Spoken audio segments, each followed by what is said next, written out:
Bonjour à tous, j'espère que vous allez bien. Donc aujourd'hui, nouvelle vidéo hebdomadaire d'analyse économique et technique. On commencera avec le résumé macro de la semaine et on reviendra bien évidemment sur ce deal, plutôt cette pause entre la Chine et les États-Unis sur cette guerre commerciale. Je vous donnerai mon avis sur tout ça. Ensuite, on passera sur le CAC 40, voir comment l'indice s'est comporté cette semaine et voir surtout les zones techniques clés à surveiller de près pour la semaine prochaine.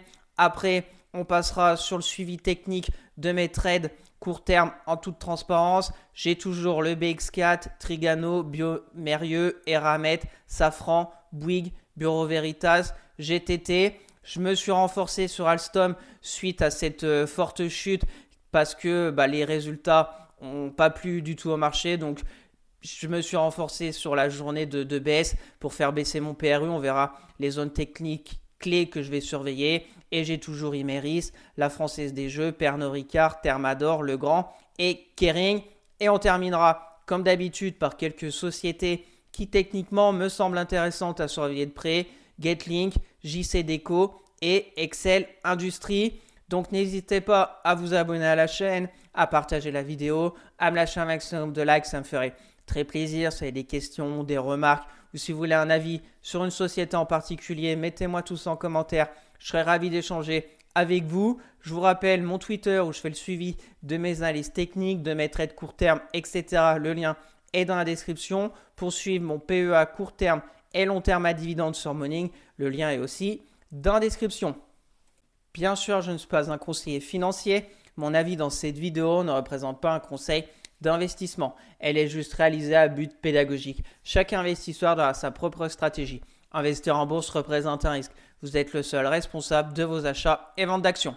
Donc on va commencer avec les stats économiques de la zone euro de cette semaine. Vraiment pas grand-chose. Je vous ai quand même mis l'inflation en France qui est ressorti légèrement au-dessus des prévisions, 0,6%, c'était prévu 0,5%, un peu plus que le mois précédent qui était à 0,2%, mais au niveau en rythme annualisé, on est toujours à 0,8%, donc pas d'inquiétude au niveau de l'inflation en France, affaire à suivre. Et je vous ai mis aussi le PIB, la deuxième estimation pour le premier trimestre, donc toujours 1,2% en rythme annualisé. Et au niveau du T1 pour ce PIB, un peu plus faible que prévu, 0,3%. Et c'était prévu 0,4%. Donc pas de réel changement au niveau de ces stats. On verra bien la suite au niveau de cette zone euro. Vous savez mon avis. J'espère que la relance économique de l'Allemagne va un peu booster cette zone euro. Alors il y a bien évidemment toujours ces histoires tarifs douaniers. Je ne sais pas ce que fait encore l'Union européenne dans ces négociations parce que je n'en écoute pas parler avec les États-Unis. Alors je ne sais pas quand est-ce qu'on va avoir une sorte de deal. Donc on verra bien. C'est un peu compliqué de tous se mettre d'accord, même si pour moi, de toute façon, en coulisses, il y a bien évidemment la France et surtout l'Allemagne qui est extrêmement exposée à ces tarifs douaniers qui doivent négocier en coulisses. On va attendre de voir les annonces, mais ça me fait entre guillemets un peu peur parce que personnellement, suite à cette guerre commerciale, je pensais vraiment que le Japon, qui est un grand partenaire des États-Unis, allait vite trouver un deal. Et au final, c'est pareil, il y a quelques rumeurs par-ci par-là, mais c'est pas non plus du concret. Je pensais aussi que l'Union européenne allait vite trouver un deal avec les États-Unis et il n'y a rien de concret. On a même eu des annonces de Donald Trump. Alors bien évidemment à prendre avec des pincettes ce qu'il dit, mais comme quoi que l'Union européenne était très coriace contrairement à la Chine. Et qui aurait cru que le premier, entre guillemets, vrai deal et surtout cette pause ça serait entre la Chine et les États-Unis. Donc affaire à suivre parce que je pense qu'on est encore loin de cette fin de cette histoire. Je vous ai parlé que c'était que le début quand ça a commencé à, entre guillemets, barder et se mettre ses tarifs et partir dans tous les sens. Et attention parce que je pense qu'on est loin de finir cette histoire. Sans oublier aussi les pourparlers entre la Russie et l'Ukraine pour déjà peut-être un cessez-le-feu au niveau de cette guerre, voire mieux. Alors, bien évidemment, c'est compliqué, mais au moins on en est à ce niveau des pourparlers. Alors, Poutine devait se rendre, mais je crois qu'il ne s'y est pas rendu. Trump a dit qu'il venait que si Poutine venait. Donc, c'est un peu froid, mais pour voir le côté positif, c'est qu'au moins, il y a un début de pourparlers. Alors, est-ce qu'ils vont se mettre d'accord sous peu ou pas? Le marché, bien évidemment, si on a un cessez-le-feu et voire même une fin de guerre entre Russie et Ukraine, ça sera plutôt un catalyseur de hausse pour les marchés. Donc on n'en est pas encore là. J'ai l'impression que ça va traîner, traîner, traîner.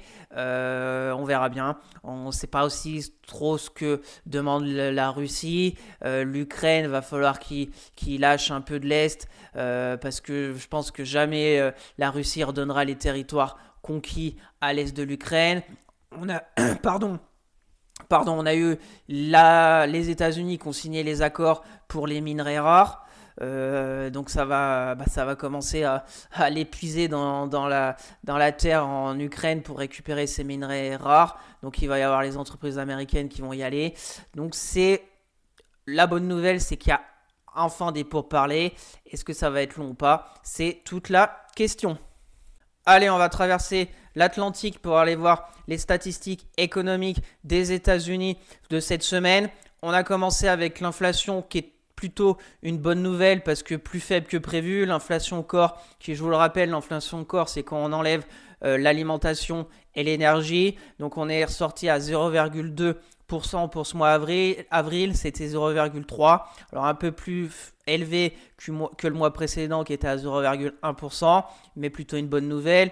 L'inflation en rythme annualisé est ressortie à 2,3% contre les prévisions qui étaient à 2,4%. Donc on n'est plus très loin du target de la Fed qui est, je vous le rappelle, de 2%. Que Jérôme Powell, il a aussi dit un discours cette semaine, mais au final n'a rien dit du tout. J'ai envie de dire que le gros problème, c'est que je pense que Jérôme Powell aurait baissé les taux, ou peut-être au mois de juin, etc. Mais on a tellement d'incertitudes avec ces tarifs douaniers.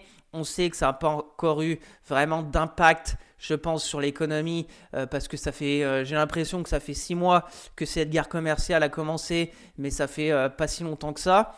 Donc on ne sait pas, et comme on ne sait pas comment ça peut partir, peut-être sur un retour de l'inflation, peut-être sur une récession, peut-être sur l'explosion des taux américains qui sont encore très élevés.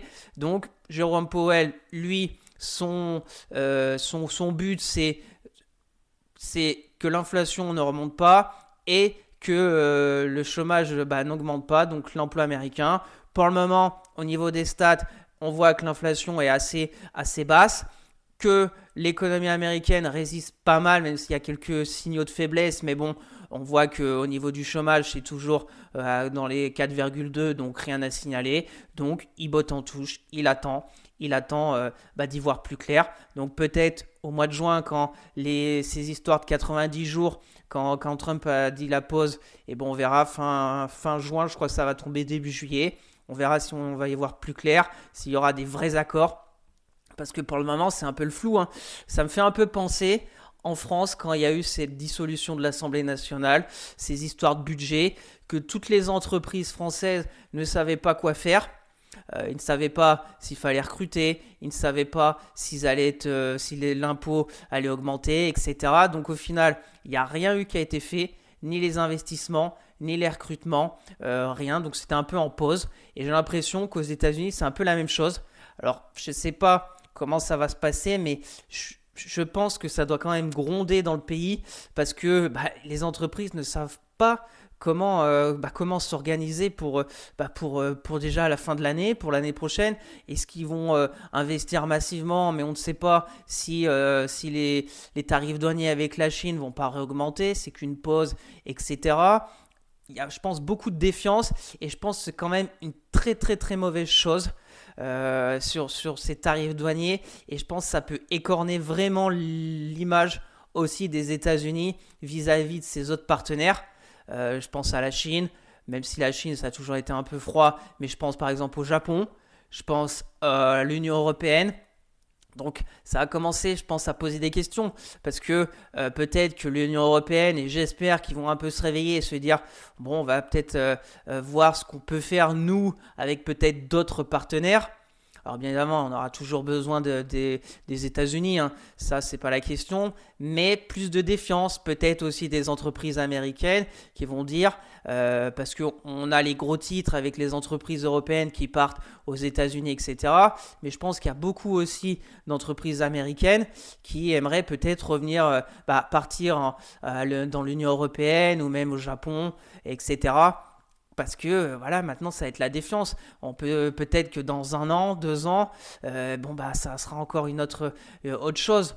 Et donc, ce qui est, je pense, très mauvais pour une entreprise et moi, surtout, ce que je regarde, c'est les marchés financiers, c'est l'incertitude. On ne sait pas. On ne sait pas, donc les entreprises ne savent pas. Est-ce qu'il va y avoir un impact sur les résultats? Sûrement. Sur l'inflation, on ne sait pas non plus. Les taux, on ne sait pas. Donc, c'est l'incertitude qui règne. Alors, les marchés ont fortement rebondi parce qu'ils pricent plutôt les bonnes nouvelles. Ça, on va dire que ça ne s'est pas empiré, mais j'ai envie de dire heureusement. Mais il y a beaucoup, beaucoup d'incertitudes. Donc, je suis très curieux de voir sur cette année, fin d'année, pour tirer le bilan de 2025, qui va, je pense, avoir beaucoup de choses à voir et qu'on fera un récap de cette année 2025. Je pense qu'on n'est pas au bout de nos surprises. Je vous ai mis aussi les ventes au détail. On voit fort ralentissement, 0,1% contre prévu 0,3 et le mois précédent à 0,8. Donc on voit quand même un fort ralentissement. Donc c'est plutôt une bonne nouvelle pour l'inflation. Mais on voit, attention, si la consommation des ménages qui, je crois, représente presque 2 tiers du PIB aux États-Unis commence vraiment à ralentir, et bien là, ça sera une autre histoire et on penchera peut-être vers une récession. Donc, on ne sait pas. On voit par contre que les inscriptions hebdomadaires au chômage ne sont pas en train d'exploser. Donc, on est toujours très très stable. On est sorti à 229, donc rien à signaler, comme je vous l'ai dit, au niveau de l'emploi. On a eu les prêts à la production qui sont très faibles par rapport aux prévisions, moins 0,5%. Et c'était prévu 0,2%. Donc ça, c'est aussi plutôt une bonne nouvelle. Mais j'ai envie de dire, avec le pétrole qui est quand même sur des niveaux très très très faibles, on est aux alentours, je crois, des $60. On est peut-être remonté, on verra rapidement les graphiques. Donc c'est plutôt aussi une bonne nouvelle pour l'inflation. Mais on a par exemple les indices des prix à l'importation. Donc tout ce que les États-Unis importent, bien plus fort que prévu. 0,1%, c'était prévu moins 0,4%. Donc, on pourrait importer de l'inflation avec ces tarifs douaniers. Donc, on voit sur ces statistiques que ça part un peu dans tous les sens. On a l'inflation globale qui est plutôt très intéressante. On a une baisse de la consommation. On a le chômage, l'emploi qui tient. Mais attention aux importations, au prix de la production, etc. Donc, ça va être à suivre dans les prochaines semaines. On verra au mois de juin si Jérôme Powell va commencer à vraiment donner des vrais signaux, soit vraiment être toujours au quiche et se dire tant qu'on n'y verra pas plus clair, je ne bougerai pas. Est-ce qu'il va baisser les taux parce que l'inflation sera contrôlée, l'emploi sera solide? Parce que personnellement, je pense que s'il n'y avait pas ces histoires de tarifs douaniers, il aurait baissé les taux. Mais là, on ne sait pas. Donc, on attend de voir la suite. Et on se donne rendez-vous dans une semaine pour voir la semaine prochaine s'il y aura beaucoup d'indicateurs échos au niveau des PMI des deux côtés de l'Atlantique. Donc on verra au niveau des directeurs d'achat si on est plutôt mieux que prévu ou moins bon que prévu. Et est-ce que ça va faire bouger les marchés ou pas? Allez, on va passer maintenant rapidement sur les petits graphes que j'aime bien vous faire suivre chaque week-end avec le rendement obligataire 10 ans français. On avait vu le week-end dernier, on est au même niveau. On a bien baissé, donc plutôt une bonne nouvelle. On est vers cette zone des 3,30. Donc voilà, pas d'affolement, même si on est toujours très élevé par rapport à des années précédentes. On est revenu sur des niveaux de 2011.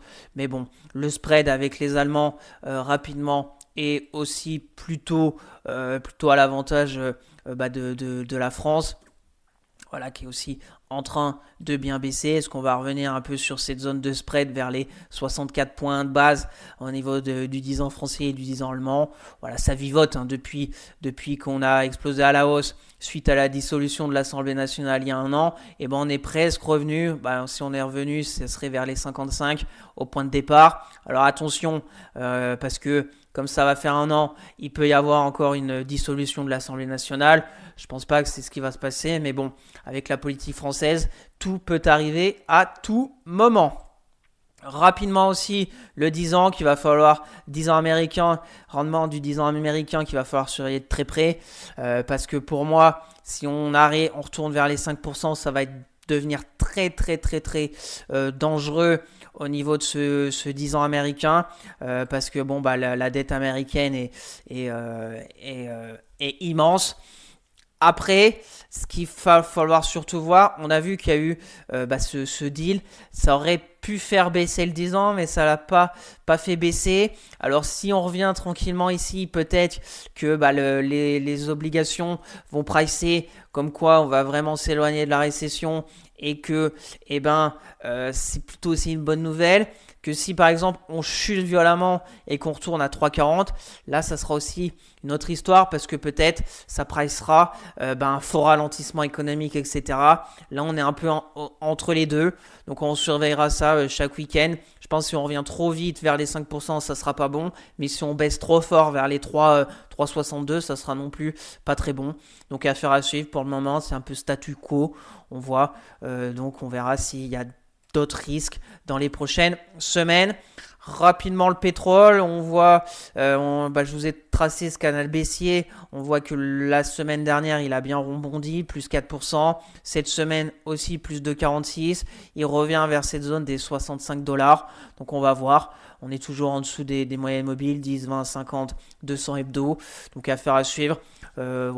C'est pareil, un pétrole, si le pétrole chute, peut-être que ça price une récession, peut-être même mondiale, je n'en sais rien, mais un ralentissement économique mondial.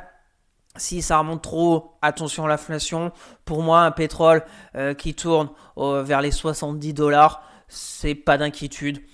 Si on passe, on va dire, en dessous des 52, attention. Si on repasse au-dessus des 76, attention aussi. Là, on est à peu près au milieu avec un risque d'inflation lié au pétrole plutôt faible.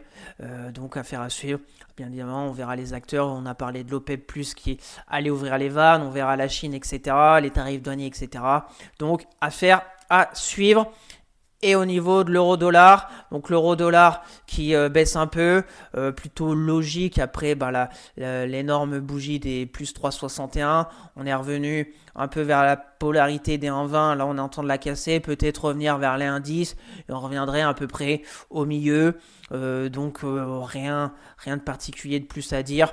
On verra aussi suite au deal parce que l'Union européenne n'a pas encore vraiment, on n'a pas eu trop d'annonces concernant ces tarifs douaniers. Ça pourrait bien évidemment générer de la volatilité sur l'euro-dollar. Affaire à suivre.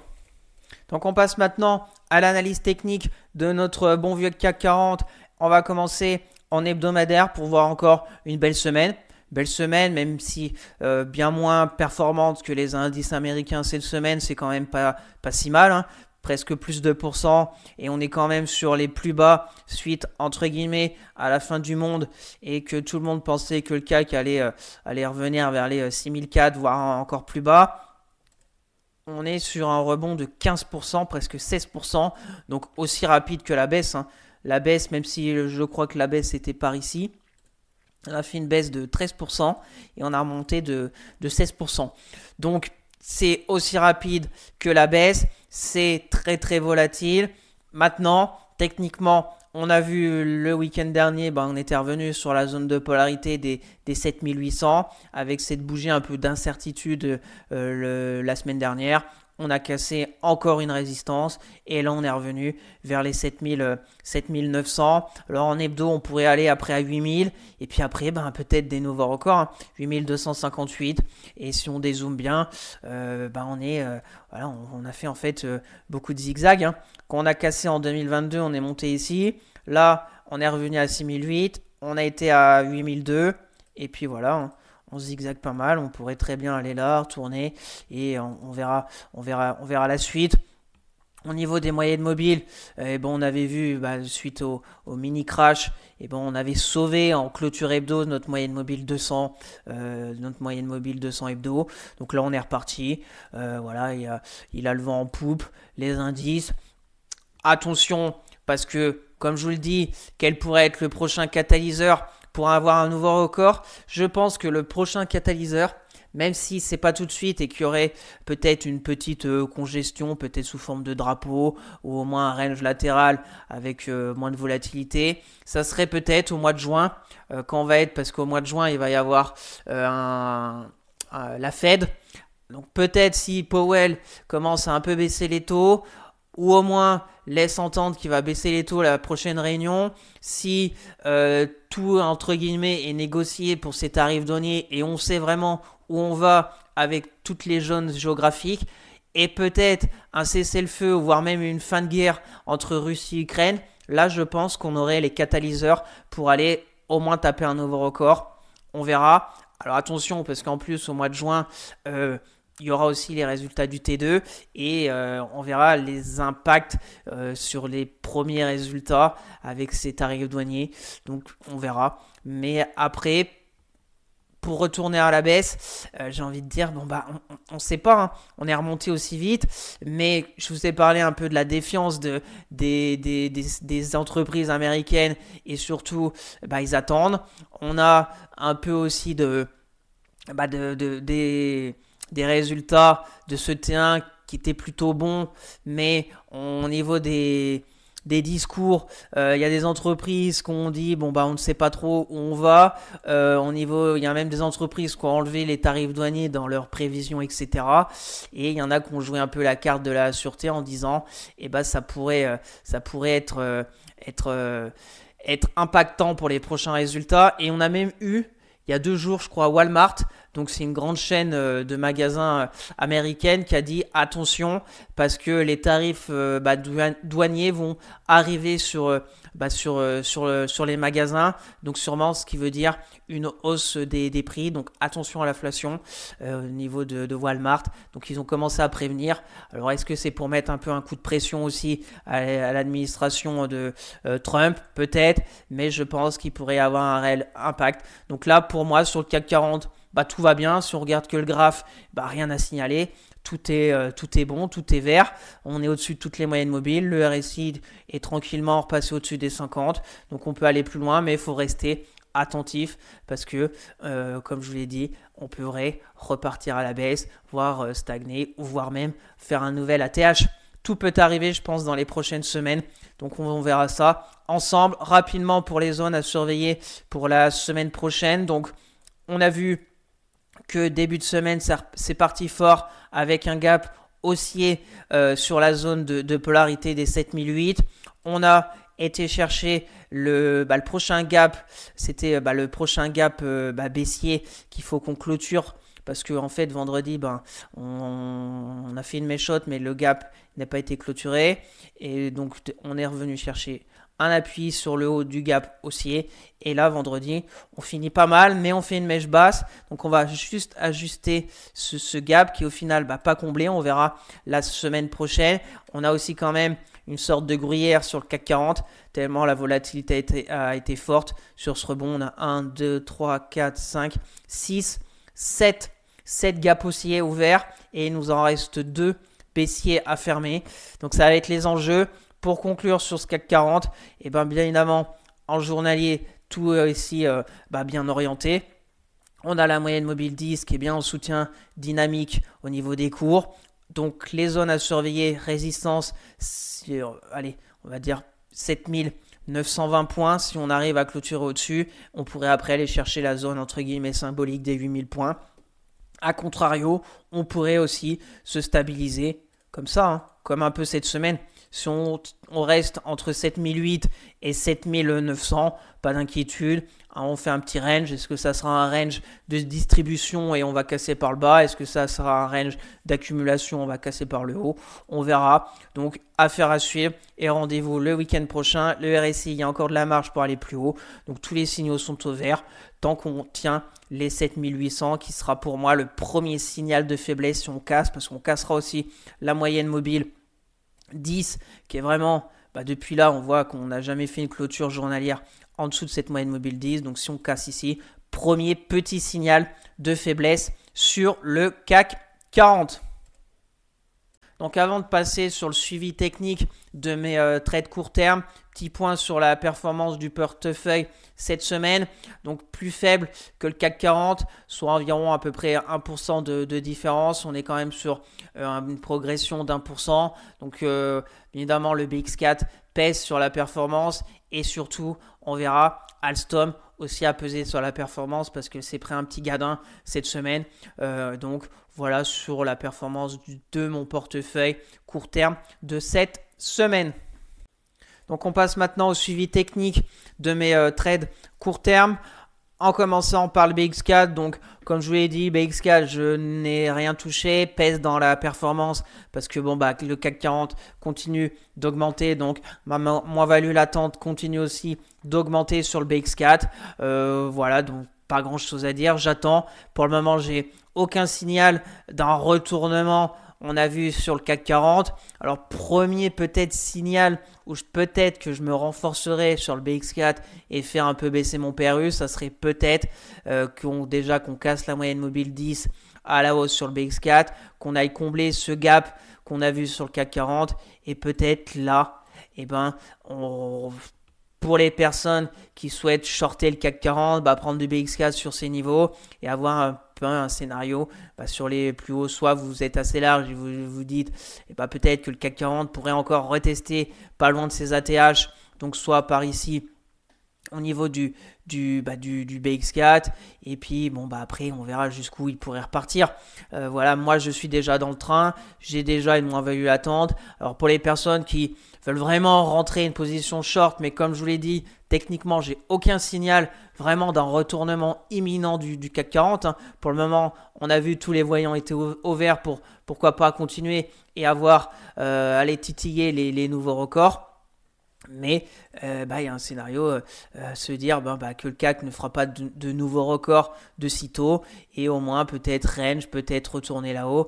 Et voilà, après, libre à chacun de faire bien comme il l'entend. Moi, je suis dans le train. Heureusement que j'avais pris pas mal des bons bénéfices quand j'étais sorti j'étais sorti le 9 avril. Après, j'avais rechargé. Je pensais qu'on allait faire plutôt du zigzag. Malheureusement, on est reparti aussi vite qu'on a baissé. J'ai pas réussi à ressortir. Je le laisse en fond de portefeuille, le BX4, et j'essaierai d'en reprendre quand j'aurai des signaux vraiment au moins d'une consolidation un peu plus profonde au niveau du CAC 40. On continue avec Trigano. Donc Trigano, très très belle semaine. Des résultats qui n'ont pas été vraiment top, mais comme attendu. Et surtout, ce qui m'importe, c'est comment réagit le marché. Et le marché a très bien réagi, plus 11%. Donc j'ai presque récupéré toute ma moins-value attente.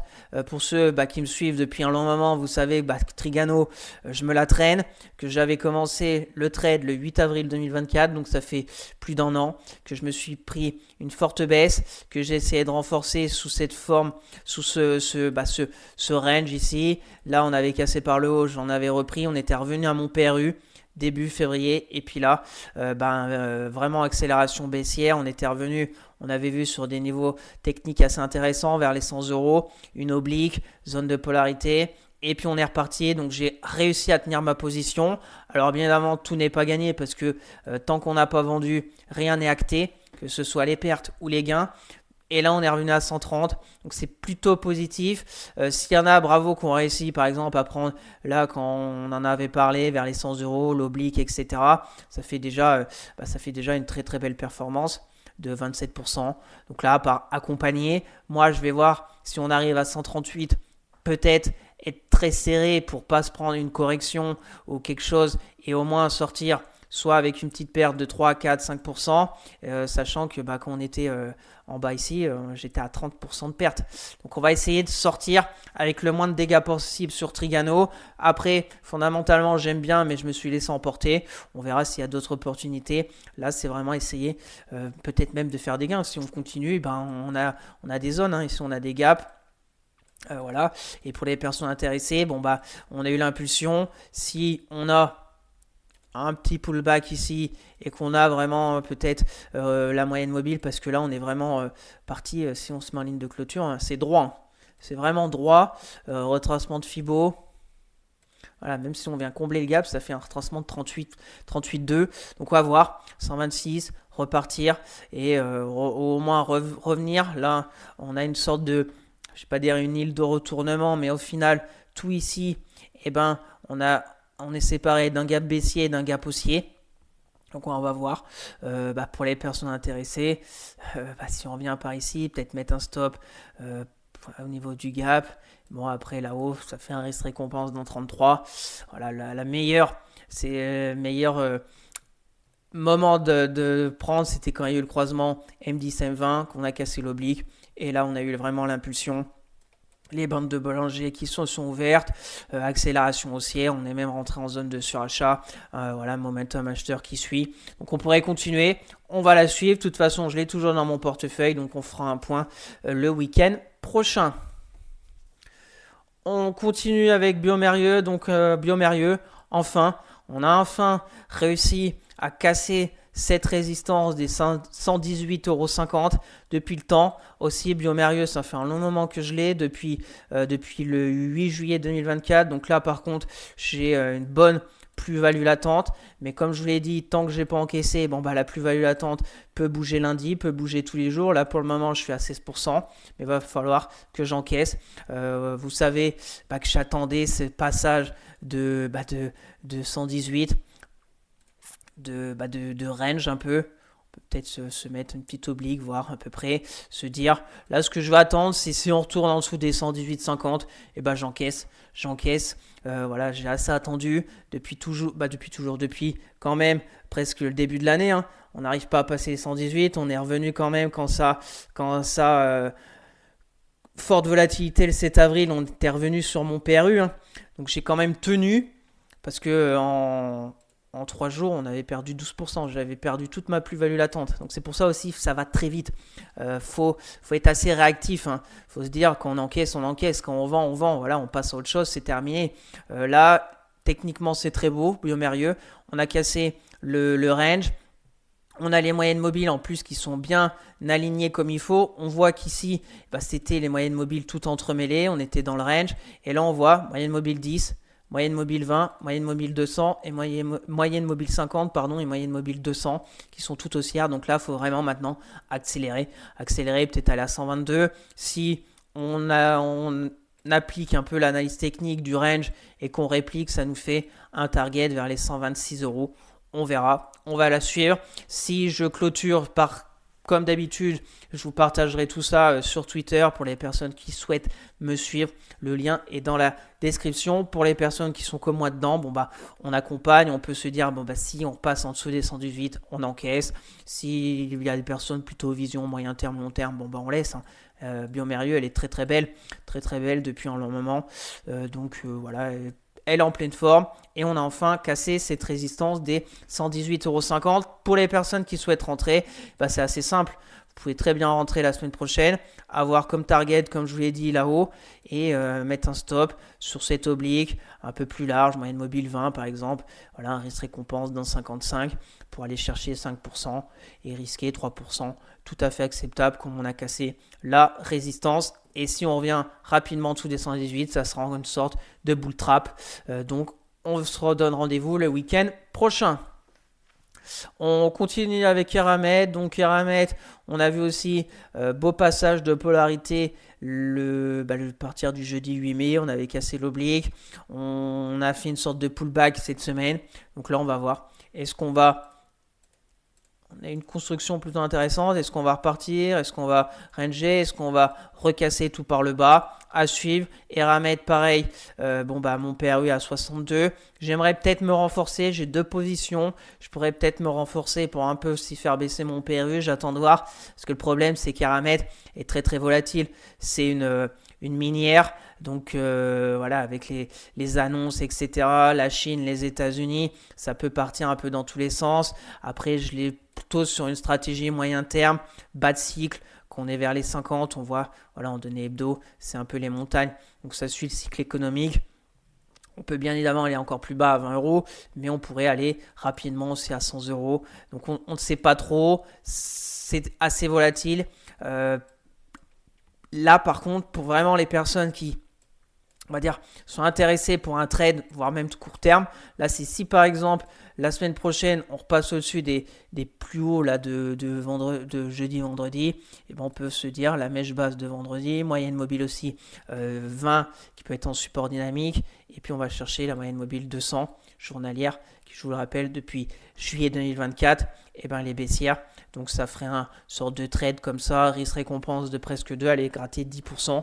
C'est quand même pas mal et on reviendra un peu dans toute cette zone qui était pour moi une zone intéressante de phase de range entre 50 et 58. On a fait une sorte d'excès haussier et puis là on a fait une énorme chute.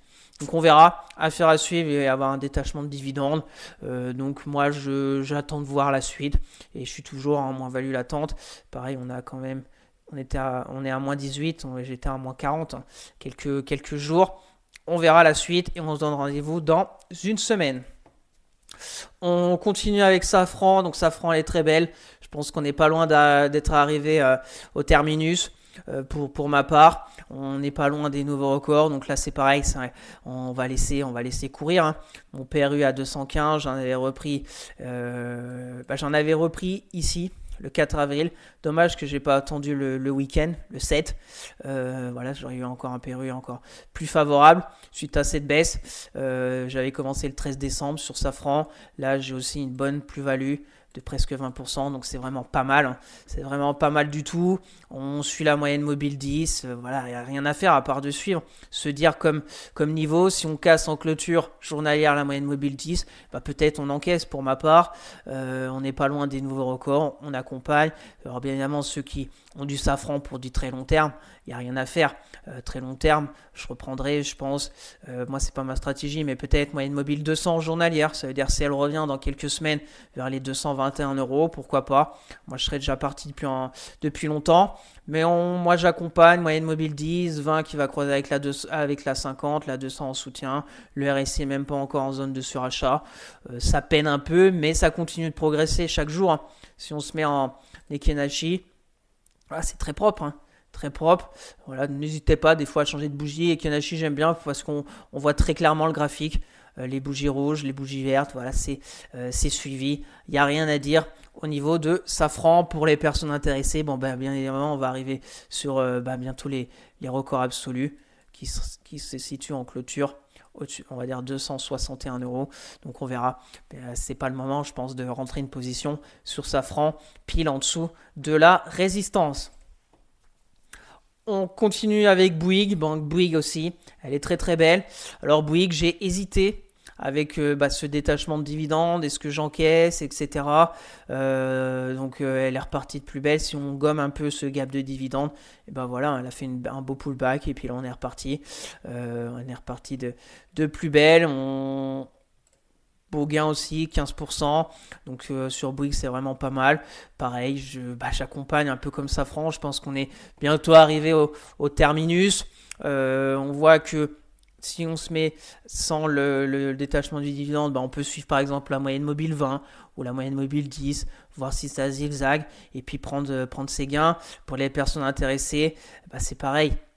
Alors si vous avez une vision très long terme comme Safran et vous jouez un peu le dividende de Bouygues, etc., faudrait attendre une respiration à 34, 33 même. Parce que si on... Hop, on va enlever avec... si on dézoome, on voit c'est beaucoup de zigzags. Quand on arrive à 40, on est sur les plus hauts d'avant Covid. Alors, bien évidemment, Bouygues, elle peut continuer. Elle peut aller à 50 dans les prochains mois. Mais si on prend du recul, Voilà, c'est assez quand on est vers les 44. Dernièrement, quand on était à 45, c'était en 2008. 45, 26, voilà, elle zigzague un peu. Là, on est à 40. Je pense qu'on est plutôt vers les plus hauts que vers les plus bas. Donc pour moi, ma stratégie, c'est bientôt d'encaisser, un peu comme Safran, et un peu aussi comme Biomérieux. Maintenant, essayer d'encaisser le meilleur moment possible. C'est jamais simple, mais moi j'accompagne les personnes intéressées à part attendre peut-être un retour à 37 et une phase un peu de range comme ça. Et essayer d'avoir une stratégie, prendre ici polarité, un stop assez court quand on aura les bougies. Premier objectif, le haut du range, à 44. Et puis si on casse, on réplique la hauteur du range. Et puis on essaye d'aller par ici. 41, voilà, ça fait encore peut-être 10% si on revient par ici. À mettre à profit. Moi, j'ai pas envie de me renforcer, j'ai plutôt envie d'encaisser sur Bouygues. Donc on fera un point le week-end prochain, sauf si je vous partage sur Twitter dans la semaine que j'ai encaissé mes gains sur Bouygues. On continue avec Bureau Veritas. Bureau Veritas, très très belle semaine aussi. On continue tranquillement. J'en avais repris jeudi 24 avril ici, qu'on avait franchi cette oblique baissière.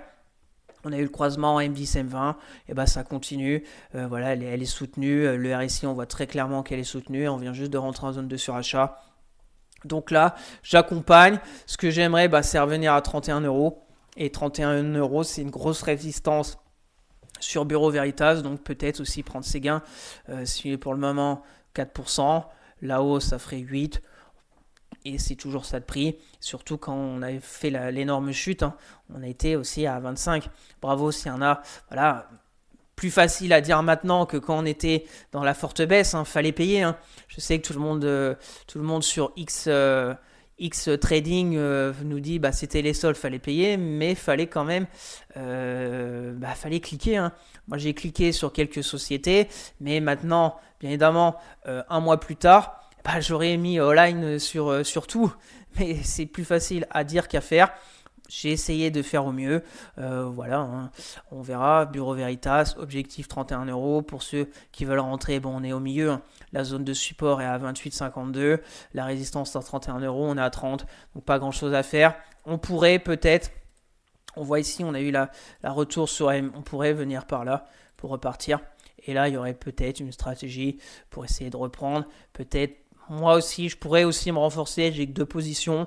Je pourrais, pour essayer, je reviendrai à mon PRU, avoir une meilleure, être plus exposé à Bureau Veritas et essayer d'aller après à 31 euros. Pour le moment, tout roule. Moyenne mobile, on est repassé au-dessus de toutes les moyennes mobiles. Donc, on accompagne tranquillement. On passe à GTT. GTT, vraiment, vraiment très belle. Voilà, GTT, j'en avais repris le 7 avril. Suite à la forte chute, j'en avais repris. Ça m'avait fait baisser mon PRU à 132 parce que j'ai commencé le suivi le 13 mars. Et là, on est reparti. Pas loin aussi des records. Donc GTT, c'est pareil. Maintenant, ce que j'attends sur GTT, c'est d'encaisser. Comme sur Safran, comme sur Bouygues. Est-ce qu'on va arriver à 160 au niveau du record absolu sur GTT? Peut-être. Voilà, elle est très belle, 157. Pas grand-chose à faire pour ceux qui ont, entre guillemets, loupé le train. Alors ceux qui ont une vision très long terme sur GTT, on laisse faire. On attend notre repli dans quelques semaines, quelques mois peut-être vers les 130 pour réaccumuler du GTT, voire plus bas par rapport à vos zones. Moi, c'est du trading. Donc, pour le moment, très bon gain aussi de presque 20%. Donc si on arrive à 160, peut-être encaisser, peut-être avoir une stratégie comme le reste. Quand on casse la moyenne mobile 10, on encaisse. On verra, je vais voir. Et RSI, on très suivi, bon momentum acheteur, on rentre en zone de surachat. Donc on accompagne tranquillement pour ceux qui sont dedans, comme moi. Et pour les autres, on attend un repli technique. C'est 148, notre ancienne zone de résistance qu'on voit depuis le 6, 7, 8, 9 mai, et on voit bougie rouge, on est resté collé sur cette zone et après on a explosé à la hausse. Donc on pourrait retrouver un flux acheteur par ici pour repartir là-haut. Pour le moment, c'est pas vraiment la direction imminente, mais on pourrait avoir une stratégie à peu près comme ça. Sur GTT, aller chercher après 7% avec un stop à 2-3%. Affaire à suivre et rendez-vous aussi le week-end prochain. prochain. On continue. Alstom. Bon, bah, Alstom, voilà, c'est comme ça. Hein. C'est comme ça. Des fois, je vous dis, les résultats, attention, chacun est libre de soit couper ses positions avant, soit d'attendre les résultats et peut-être, comme Alstom, se prendre un gadin. Voilà, moi, personnellement, je garde. Je garde, surtout en fait quand le contexte que les autres entreprises ont publié plutôt des bons résultats. Voilà, je garde, je pense par exemple à Beneteau, que c'était catastrophique aussi la baisse. Il y a eu, je ne sais plus quoi d'autre, mais voilà, des fois on a les gadins. Après, c'est comme ça. Par exemple, Bouygues, j'aurais pu clôturer avant les résultats. Et ben, elle a continué fortement après ses résultats. Voilà, c'est comme ça. Après, c'est chacun a sa façon de faire. Moi, plutôt attendre. Malheureusement, Gadin sur Alstom. Donc, je crois que mon PRU, avant d'en reprendre, c'était quand mercredi, il était par ici. Donc, j'aurais clôturé avant la bougie de jeudi, donc avant les résultats, je serais sorti flat. Mais bon, qui aurait pensé que Alstom allait prendre moins 17%. Voilà, c'est comme ça, c'est pas grave. Hein.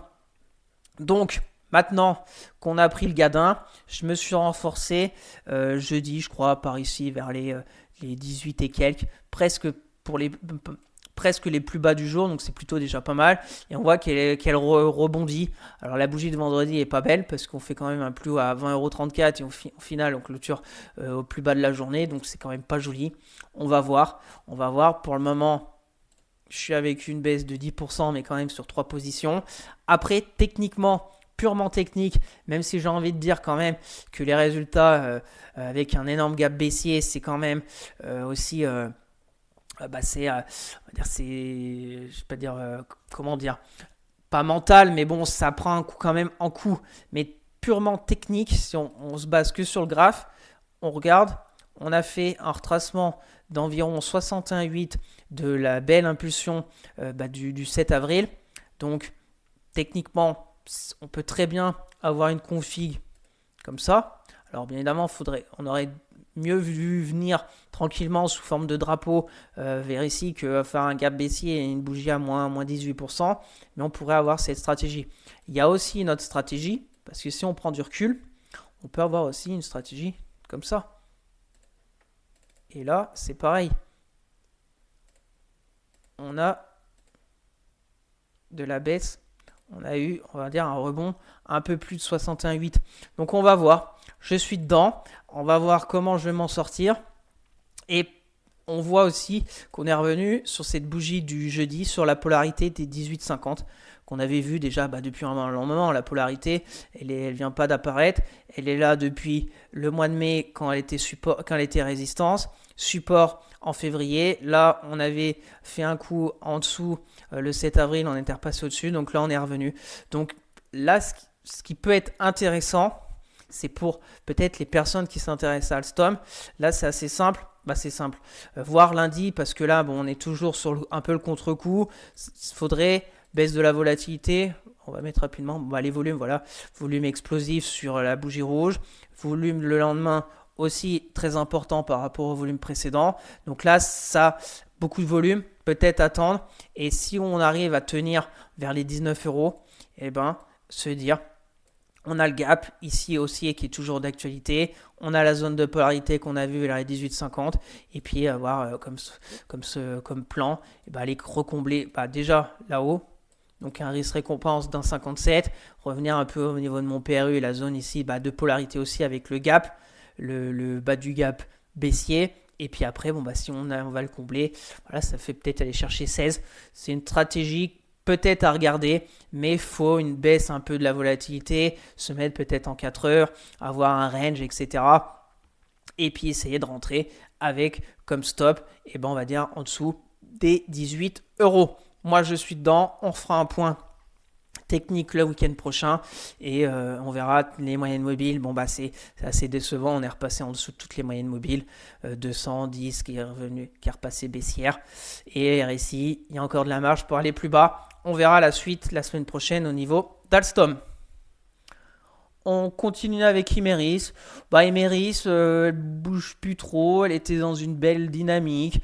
Des fois, elle casse un peu sa moyenne mobile 10. Bah, mais non, bah, en fait, là, elle avait pas cassé. Elle avait cassé en séance. Mais voilà, Imeris, j'aimerais aussi peut-être en reprendre. Mais on a ce gap là qui me fait un peu peur, ce gap baissier. Parce qu'on a fait le gap. On est revenu là se taper lundi 12. On est reparti. Mais bon, ça a l'air de peut-être retourner tester ce gap. Au-dessus, on a une zone aussi. Donc, je ne sais pas trop comment m'y prendre pour essayer de me renforcer. Donc, quand je ne sais pas trop, je ne fais rien du tout. Après, techniquement, la zone à surveiller, c'est 29,42. Résistance, on a dit le gap. Et puis après, 31,64. On aura aussi un détachement de dividendes la semaine prochaine. Donc, on verra. Je laisse faire. Je suis toujours en moins-value.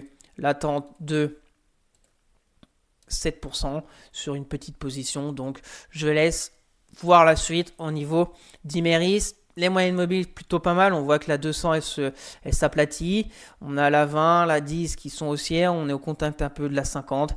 Donc, si on arrive à avoir une belle construction, un peu comme ça, range, voir les moyennes mobiles combler déjà ce gap, et bon, on pourrait tenter pour une reprise et pourquoi pas aller à 34, voire mieux. Hein. Donc, affaire à suivre sur Imeris. On continue la Française des Jeux. Donc la Française des Jeux, bah, elle est bien repartie aussi. Et là, on arrive sur une grosse zone technique.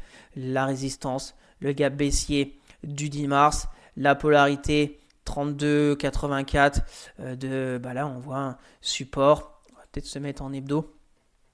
Voilà, 34. Voilà, support, résistance. Bah, comme d'habitude, on a quand même fait un bon rebond. Alors si vous êtes moyen terme, long terme sur la Française des Jeux, voilà, c'est assez clair. Hein. Des fois, on peut faire comme ça. Donc, est-ce qu'on va faire comme ça? Peut-être. Pour le moment, bah, ça en prend le chemin. On voit en hebdo, c'est nickel, que des bougies vertes. On voit tranquillement, ça part à la hausse. Maintenant, moi, j'ai plutôt une stratégie court terme, donc j'attends. On voit qu'on fait un jour des rouges, un jour des bleus. Là, en Ekinashi, très propre. Et en journalier comme ça, bougie classique. On voit sa peine, mais c'est pas, on clôture pas en dessous des plus bas de la veille. Donc ça nous fait voilà, une petite montée tranquille sur la Française des Jeux. Bravo aussi, il y en a qui ont réussi à prendre ici. Hein. Française des Jeux, elle était à 26,54. Donc 26,54 sur les plus bas. On est quand même sur une hausse de presque 23%. Donc ce n'est pas rien. Moi, j'en avais pris avant ici, avec un PRU à presque un peu en dessous des 30 euros. Voilà, j'accompagne. En reprendre, le problème, c'est que là, en reprendre, est-ce qu'on a des zones? Allez, rapidement, on va regarder. On voit en 4 heures, ça monte bien, mais on n'a pas vraiment de zone de... En 4 heures, intéressant, la moyenne mobile 200, là, je viens de voir, 4 heures. On est repassé au-dessus. Voilà.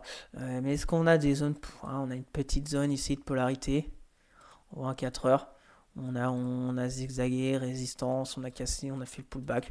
Voilà, on peut avoir comme un indicateur, comme petite indication, les 32 euros si on revient ici. Voilà, peut-être revenir là pour aller essayer de combler ce gap baissier.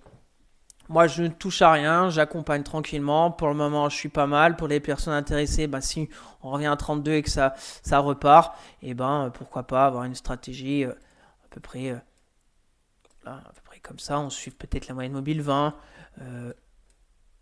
Là, on aurait le premier objectif ici. Alors, bien évidemment, Français des Jeux, c'est pas très volatile. Hein. Aller chercher 3% pour un stop à 1,5.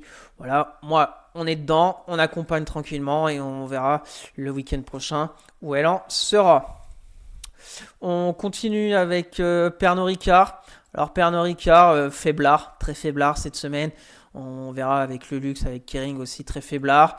On était sorti de ce canal baissier, donc j'ai pris position le 23 avril. Là, on est revenu un peu sur la polarité. On peut la descendre par ici. C'est un peu ma limite. Franchement, si la semaine prochaine, on casse les 80, on va dire 80, 93 euros, peut-être prendre sa petite perte, parce qu'on peut se laisser aussi embarquer s'il y a un peu de volatilité et retour sur le marché global. Bah, peut-être que Pernod Ricard va souffrir, prendre sa petite perte de 4%. Pourquoi pas? Donc, à suivre. Par contre, là, si ça repart, eh ben, peut-être aussi un scénario Retracement, 38,2, 50%. Et on continue. Voilà, on continue. Là, on a travaillé. Moyenne mobile 10. Là aussi. Là, premier signal. Pas encourageant. On casse les 3 moyennes mobiles. La 10, la 20, la 50. Donc, c'est un peu la dernière limite. On pourrait revenir là pour repartir. Mais si ça repart pas, peut-être prendre sa perte. Et si ça repart, bon, une stratégie à peu près comme ça, hein. Et puis, on va ici. Et puis aller chercher mon objectif quand j'ai pris le trade, c'est d'aller ici vers les 104. Donc aller chercher à peu près 7-8%. Donc on verra. À la croisée des chemins, j'ai envie de dire sur Pernod Ricard, affaire à suivre, prudence. Moi, pour le moment, moi, j'ai l'attente et peut-être prendre sa perte la semaine prochaine. Donc on se donne rendez-vous le week-end prochain. Et puis sur Twitter, je vous partagerai si j'encaisse mes pertes sur Pernod Ricard ou si je me renforce, si je vois vraiment un retour des acheteurs sur cette zone. Là, on est sur la zone de polarité. Pour le moment, on a 2 mèches basses, mais ça se bouscule pas pour payer. Le RSI est repassé en dessous de sa petite moyenne mobile, 7 que j'aime bien mettre. Et voilà, on est en zone neutre. Donc ça va se décider, je pense, la semaine prochaine sur Pernod Ricard. On continue avec Thermador. Donc Thermador, très belle semaine. Très belle semaine. Thermador, voilà ma stratégie pris position le 25 avril. C'était de prendre un peu sur le bas de canal baissier et essayer d'aller à 69. Là, on a cassé et c'est plutôt pas mal ce qui se passe sur Thermador. Pareil, on a la moyenne mobile 10, la 20 qui va croiser avec la 50. Donc, on va peut-être bien s'aligner au niveau des moyennes mobiles courtes. Alors, attention, on voit déjà depuis 3 jours, on a la 200 qui est au-dessus des cours. Et là, c'est un gros obstacle. J'aimerais aller à 73. 73, ça serait vraiment top. 73, ça ferait plus de 10%. Là, pour le moment, je suis à 6, 7. On va voir, on a passé la zone ici de un peu de polarité, 69, on voit résistance, support, on avait cassé qui est devenu résistance. Donc c'est plutôt pas mal. Si on tient les 69, ça pourrait avoir une configuration comme ça, peut-être aussi range pour aller chercher là-haut. Donc à voir pourquoi pas me renforcer, parce que j'ai commencé par une petite position, comme j'aime bien faire toujours, prendre une petite position et voir ce qui se passe. Si ça baisse, des fois, je reprends sur une baisse pour faire baisser mon PRU. Si ça monte, j'essaye d'accumuler pour faire monter mon exposition à l'entreprise. Donc peut-être Thermador, si on revient tranquillement. En plus, on voit que c'est plutôt très bien construit, Thermador. On a eu la hausse à peu près par ici. La phase un peu de drapeau. Si on se met en 4 heures, ça doit être une sorte de drapeau. On est revenu chercher ce gap haussier tranquillement. Voilà, allez, en 4 heures rapidement. C'est un plutôt court terme, mais on voit configuration technique très belle.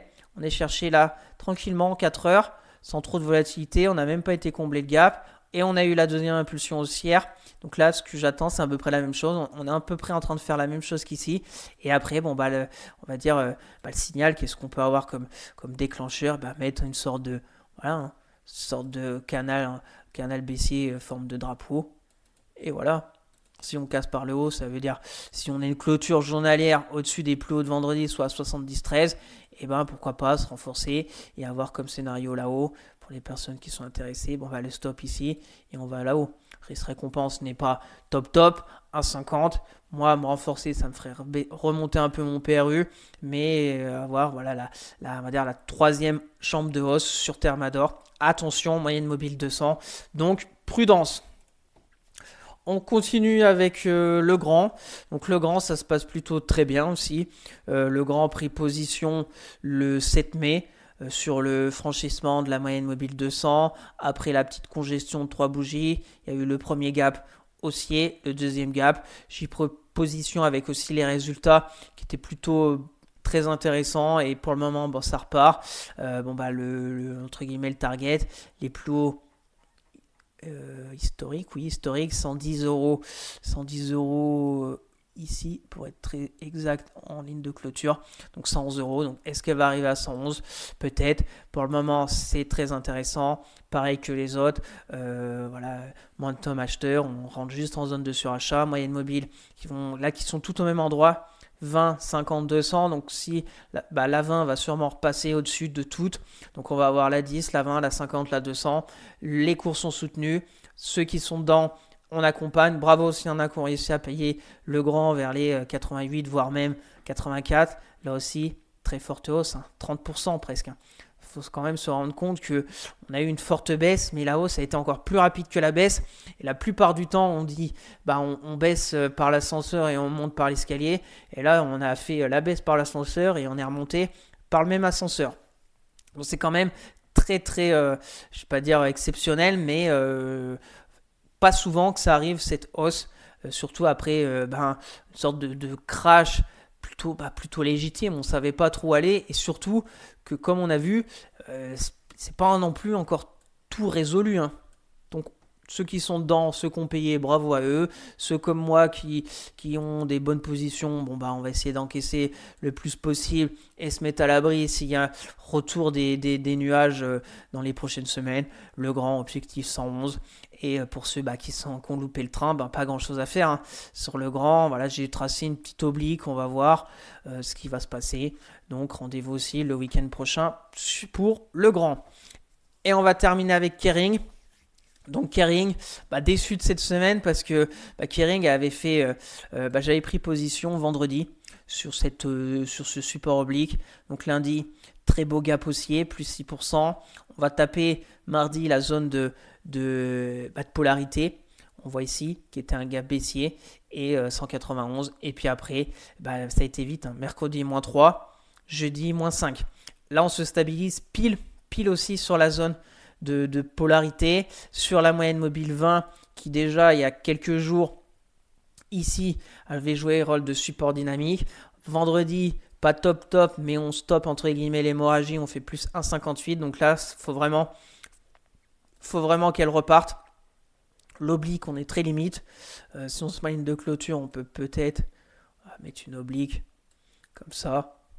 C'est pour se donner un peu un visuel. Mais là, on est très très limite sur Kering. Il faut repartir. Donc là, pour le moment, on est au niveau de mon PRU. Si ça casse, je pense que je prendrai ma petite perte. Parce que sur des actions qui sont dans leur tendance, on va dire primaire, baissière. Kering, on se met en hebdo. Voilà, c'est très très baissier. On a le canal. Voilà, je vous la fais tous les mois, Kering. Mon objectif, c'est d'aller à 210. L'eau du canal, déjà, ça serait vraiment pas mal, mais on peut très bien repartir violemment à la baisse et il ne faut pas rester collé parce que sur ce genre de tendance très baissière, si on reste collé, on peut se faire emmener. Il y en a peut-être qui ont payé ici, ou ici par exemple, les 356, il y a le rebond et puis après en une semaine, en 3 semaines, on avait déjà recassé les 350. Donc ça peut aller très vite, on verra. Pour le moment, on est très limite. Alors là, c'est pareil. Pour ceux qui s'intéressent à Kering, on est revenu un peu au point de départ. Donc là, si lundi, ça veut repartir, voilà, une stratégie assez simple. On se met un stop très serré et puis on essaye d'aller déjà ici, dernier sommet dans la hausse. Et voilà, un risque récompense dans 66. Et puis si on atteint l'oblique, etc., 210. Et là, c'est un risque récompense très intéressant, à plus de 4. Aller chercher 17%. On verra. On est à la croisée des chemins, il faut que ça reparte. Sinon, pour moi, je lâche parce que si on retourne ici, voilà, ça me fait quand même une moins-value latente. Si on retourne à 150 dans les prochains jours de 17%, et comme je vous l'ai dit, après, ça va être compliqué d'essayer de revenir à mon PRU comme la tendance primaire est baissière, RSI très neutre. On se donne rendez-vous peut-être sur Twitter si je prends mes pertes. Ou déjà, ce qui est sûr, le week-end prochain pour voir Kering où elle en sera. Voilà ce tour complet de mes trades court terme que j'ai toujours en portefeuille. Il y a du bon, il y a même du très très bon, il y a du moins bon. On se donne rendez-vous le week-end prochain pour faire un point complet sur ces sociétés. Et on va finir comme d'habitude par quelques sociétés qui techniquement me semblent intéressantes à vous partager. On va commencer avec Getlink. Donc Getlink, je vous l'ai fait il y a 2 jours dans mon suivi mensuel, plutôt en données hebdomadaires. On avait vu cette zone. Il y a 2 jours, je vous avais parlé. Peut-être que Getlink va casser enfin cette résistance des 17,18 €. Et c'est ce qui s'est passé cette semaine. Très forte progression en données hebdo. On voit qu'on s'extrait vraiment de la zone qui était depuis longtemps au niveau de RSI neutre vers les 50. On s'est extrait, accélération haussière. Rapidement voir les volumes, non, rien d'exceptionnel, plutôt faible. Donc ça accélère à la hausse, c'est plutôt encourageant. Alors ce que je vais regarder moi personnellement sur Gatling, c'est cette bougie de jeudi, très très belle, plus 3,30. On voit aussi la construction qui est très belle sur Gatling. Alors, bravo s'il y en a qui ont réussi à prendre sur le support oblique aussi ici, mais on voit que c'est très bien construit. C'est la jambe de hausse. Petite consolidation tranquille sous forme de drapeau. Là, la même chose. Et on est en train de peut-être de faire la troisième poussée haussière sur Gatling. Alors, c'est peut-être un peu tard, mais on a au moins, on va dire, une zone d'invalidation. Pour moi, la zone d'invalidation, c'est un peu cette bougie, c'est un peu cette consolidation, donc soit à peu près par ici, à peu près 4-5%, voilà, allez, 4-5%. Et puis après, pour aller où sur Gatling, faut se mettre en hebdo et regarder, on a une zone ici en hebdo, voilà, par ici, vers les 18,40. Donc on pourrait avoir une vraie poussée quand même, parce que surtout que là on est en hebdo, la consolidation sur Gatling, elle a duré très très longtemps. Ouais, c'est vraiment range. Alors si on veut vraiment exploser, on pourrait aller là, on pourrait même avoir se reporter un peu la hauteur du range, et puis vraiment aller pile. Voilà, j'avais même pas regardé avant, mais pile sur les plus hauts de 2022 vers les 20 euros. C'est ce qui va se passer dans les prochaines semaines, prochains mois. Comme je vous l'ai fait tous les mois, on verra bien. Donc je vais la regarder s'il y a possibilité de tenter quelque chose. Donc voilà, à peu près comme ça. On verra la semaine prochaine si on revient, pourquoi pas tenter un peu ce scénario. On a aussi toutes les moyennes mobiles là en journalière qui sont bien orientées, la 10, la 20, la 50, la 200. On voit qu'avant c'était vraiment la consolidation range, moyenne mobile tout entremêlée, 10, 20, 50, 200. Et là vraiment ça s'écarte, bande de Bollinger qui s'écarte. On est parti. Jusqu'où? Je n'en sais rien. J'avais envie de vous la partager. Alors on peut très bien revenir et tout recasser par le bas. On peut très bien aussi revenir chercher un peu plus bas vers 16,35. Donc je vais observer la semaine prochaine. Je vais vous la faire suivre sur Twitter comme d'habitude. Et on verra s'il y a possibilité de tenter quelque chose sur Gatling. On continue JC Déco. Donc JC Déco, c'est pas une grosse capi. J'avais envie aussi de vous la partager parce que là ça travaille la zone.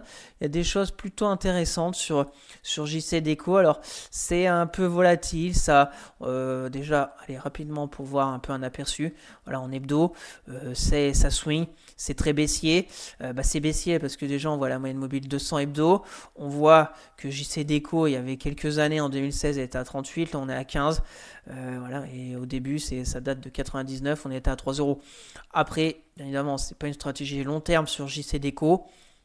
C'est essayer de grappiller quelques pourcentages. On voit alors en journalier un gap haussier, donc plutôt encourageant, surtout que ici on avait un gap baissier. On avait un gap baissier sur la bougie de mercredi 7. On est resté 2 jours, on s'est stabilisé vers les 14,50 et on a fait un gap haussier et on a vite comblé le gap baissier. Donc c'est plutôt vraiment un signal de force que le gap baissier soit comblé assez rapidement. Et là, on est repassé au-dessus des 15,50 qui pour moi est une zone un peu de polarité. On voit, si on se met peut-être en 4 heures, on verra mieux.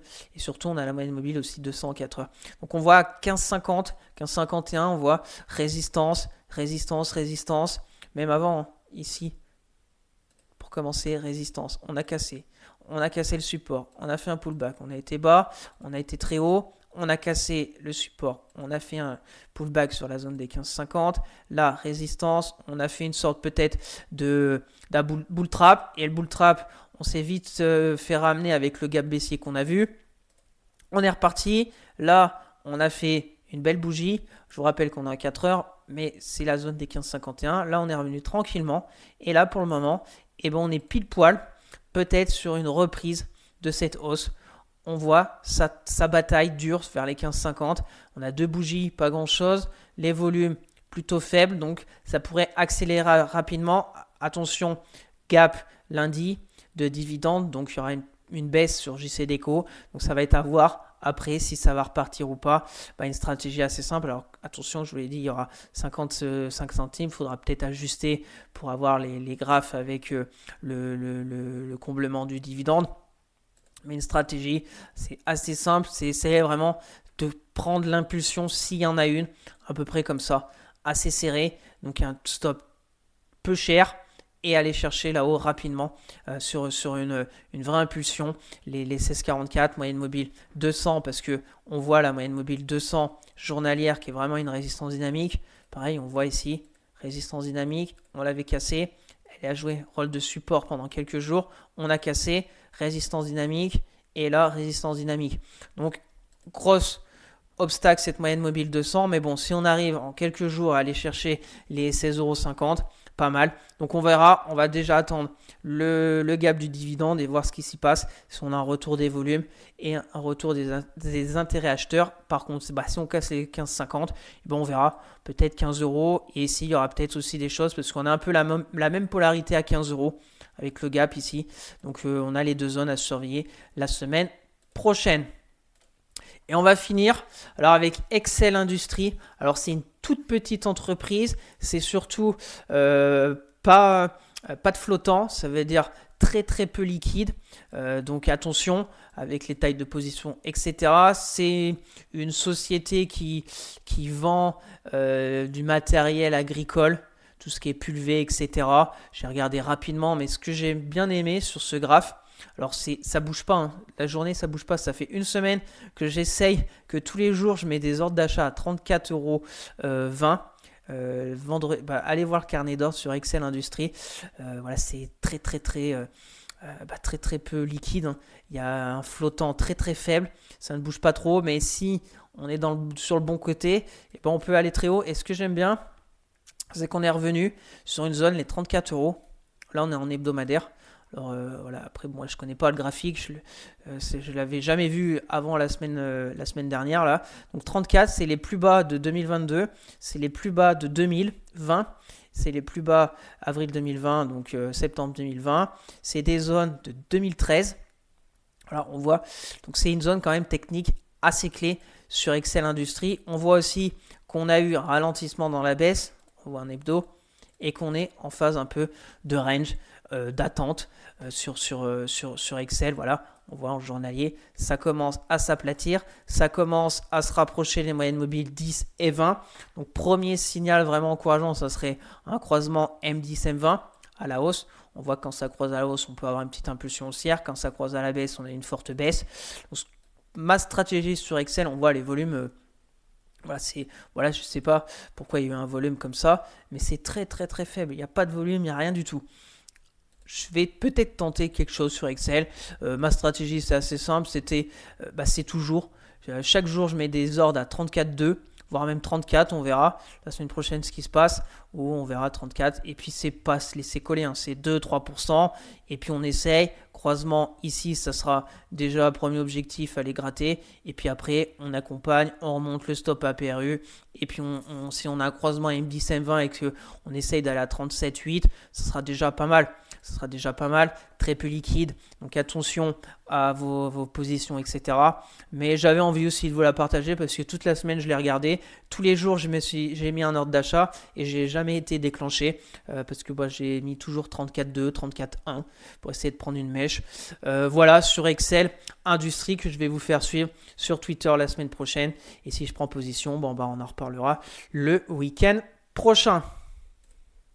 Donc merci à tous d'avoir suivi cette vidéo, j'espère que ça vous plaît, que chaque week-end je vous fasse un résumé macro de la semaine, l'analyse technique du CAC 40, le suivi de mes trades court terme en toute transparence et puis quelques sociétés qui techniquement me semblent intéressantes à surveiller de près. Donc n'hésitez pas à vous abonner à la chaîne, à partager la vidéo, à me lâcher un maximum de likes, ça me ferait très plaisir. Si vous avez des questions, des remarques ou si vous voulez un avis sur une société en particulier, mettez-moi tout ça en commentaire, je serai ravi d'échanger avec vous. Je vous rappelle mon Twitter où je fais le suivi de mes analyses techniques, de mes trades court terme, etc. Le lien est dans la description pour suivre mon PEA court terme et long terme à dividende sur Morning. Le lien est aussi dans la description. Sur ce, je vous souhaite un excellent week-end et on se retrouvera la semaine prochaine pour de nouvelles vidéos. Allez, bye!